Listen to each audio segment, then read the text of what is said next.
guys, welcome back to my YouTube channel. If you're a returning subscriber, welcome, and if you're a new subscriber, hi, my name is Adora. In this video, I'm going to use this line. I know I don't really like hearing it, but I had some people asking me how I was able to learn Korean over the years that I've been learning. In case you don't know, this is my 9th year learning Korean. I'm going to be sharing with you guys my whole story. I don't know if you've seen the video where I explained 3 important things that you really need to have if you want to learn Korean or any foreign languages. Without these 3 things, you're just going to be stuck. If you've not seen that video, you really need to check it out. I'm going to put a link down in the description box below.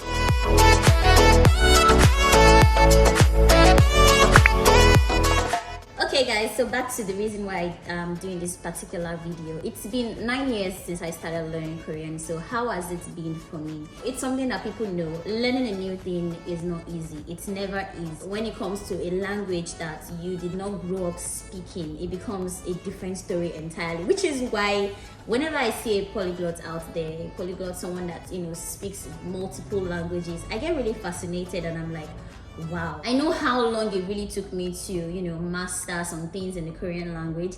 My own local language, there are still some things that I'm learning, and also in English I am still learning up to this point.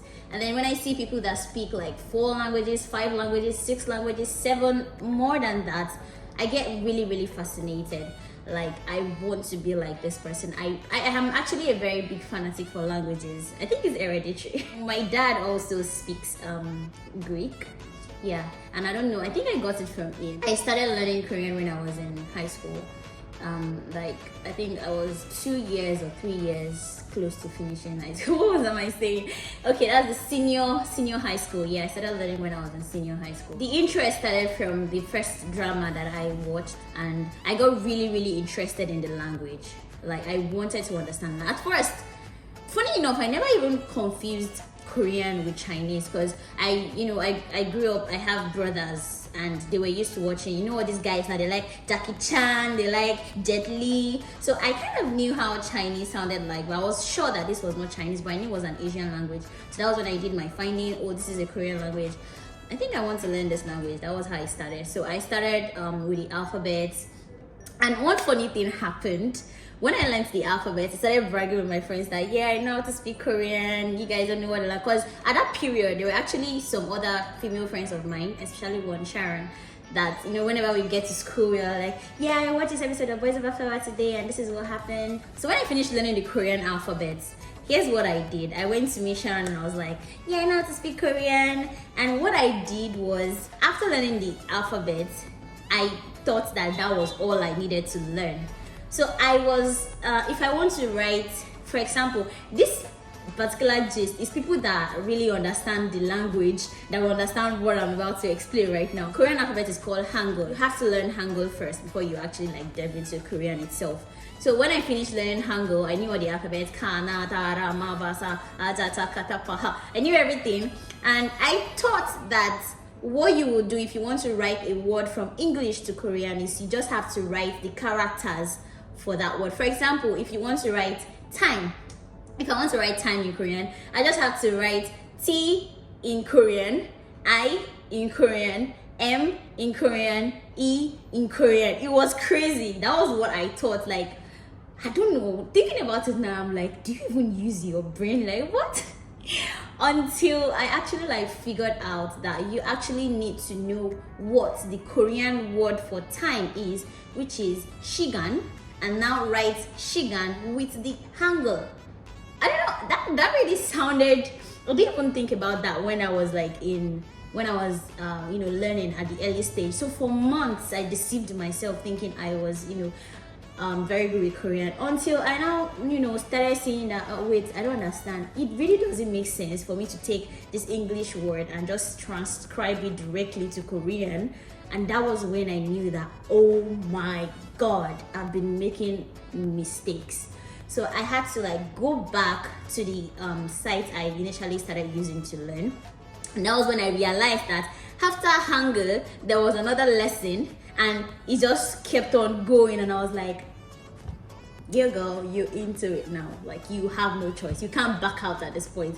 You need to keep going. So that was when I had to, like, I started and I continued learning and learning and learning, and I found out a lot of things. So all those times when I was learning, I actually did not have access to textbooks like I do now. It's good to have textbooks and materials that you use to study when you're studying a foreign language, but just in case you don't have access to them yet, don't let it pull you back or weigh you down. Along the way, when I entered university, I had to like stop.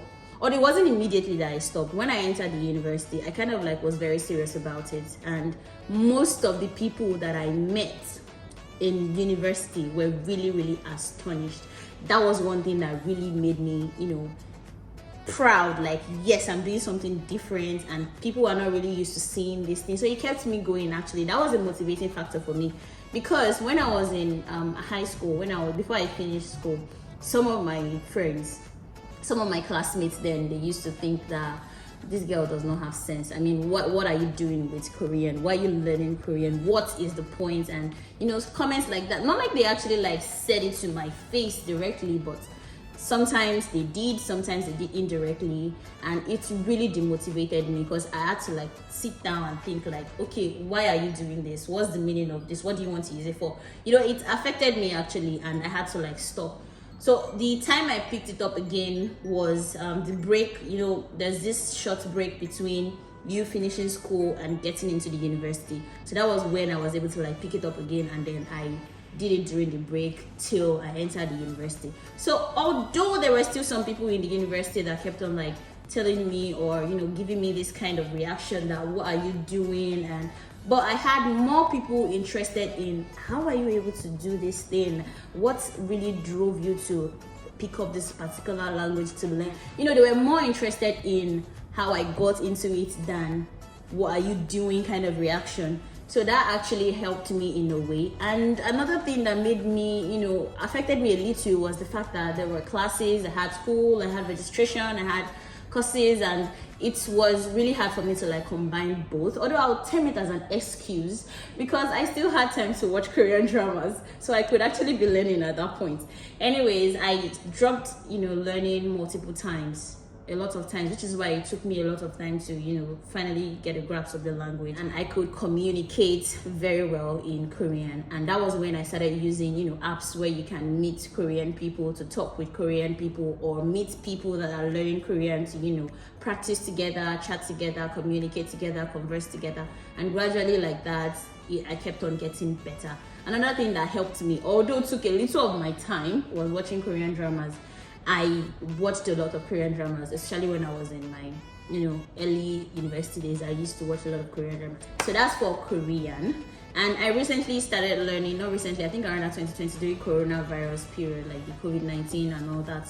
Voila. That was when I started with Japanese and Chinese. I'm kind of like in that early stage where I'm trying to like grasp the alphabet and words, little sentences with Chinese and Japanese. But I'm trying not to rush. But at least there are some things that I wish I knew when I was learning Korean. If not, rather than I think it took me like a space of 3-4 years to finally get a grasp of the Korean language. When people see me and they say, oh my God, you're very good at speaking Korean, I want to be like you, how did you do it? There's a lot that goes into it. And so for people that have been asking, how long did it take me to learn Korean?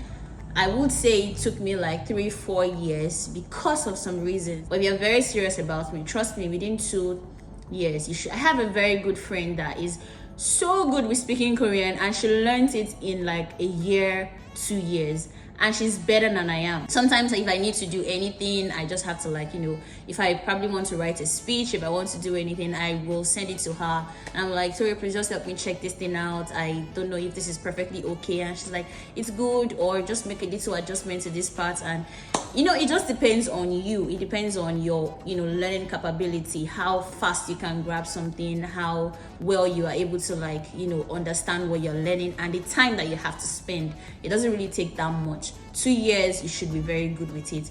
Then over the years, you develop what you already know. It's still taking me 9 years and, I'm still learning. To me, I feel I'm still learning. There are new things I still learn. There are slangs, everyday words keep getting, advanced, and there are a lot to learn actually. So I am currently still learning Korean, and I am also teaching the little that I know already. So guys, if you have any questions to ask me as regards how do I get my Korean textbooks, how do I get study materials to learn any language that I want to learn, how many hours am I supposed to use to learn, questions like that, whatever questions you have, just drop it in my comment section and I'm going to respond to everything. Thank you so much for watching this video up to this very point. I love you so much, and I really can't wait to see you in another video. Before I go, if you have not yet subscribed to my channel, what are you waiting for? Just hit that subscribe button, and if you have, just click on the notification bell so that when I upload any video you won't miss out. Like, share, comment, tell your friends about this particular channel and share this video with them. You might find it useful. I mean, everyone keeps learning every day. No knowledge is lost. I love you guys, and I'm going to see you in another video. Bye.